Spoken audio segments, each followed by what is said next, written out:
বস্ত্র বিতরণ অনুষ্ঠান।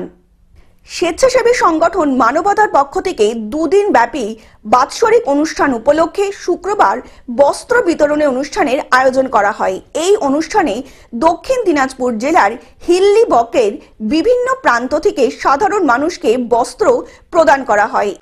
কোথা থেকে এসেছেন? দুমদল থেকে। বস্ত্রটা কেমন লাগলো? বস্ত্রটা ভালো লাগে, আপনাদেরকেও ভালো লাগে।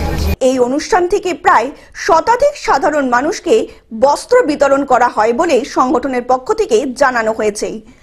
আপনারা কতজনকে আজ বস্ত্র বিতরণ করলেন? আমরা প্রায় শতাধিক মানুষের মধ্যে বস্ত্র বিতরণ করেছি।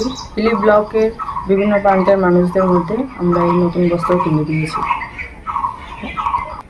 দক্ষিণ দিনাজপুর থেকে রিপন ভৌমিকের রিপোর্ট, গ্লোব নিউজ। এখন থেকে গ্লোব টিভি দেখুন আপনার স্মার্টফোনেও। গুগল প্লে স্টোর অথবা অ্যাপল স্টোর থেকে ডাউনলোড করুন গ্লোব টিভি লাইভ অ্যাপ। এছাড়াও জিও টিভি অ্যাপ থেকেও দেখুন গ্লোব টিভি লাইভ।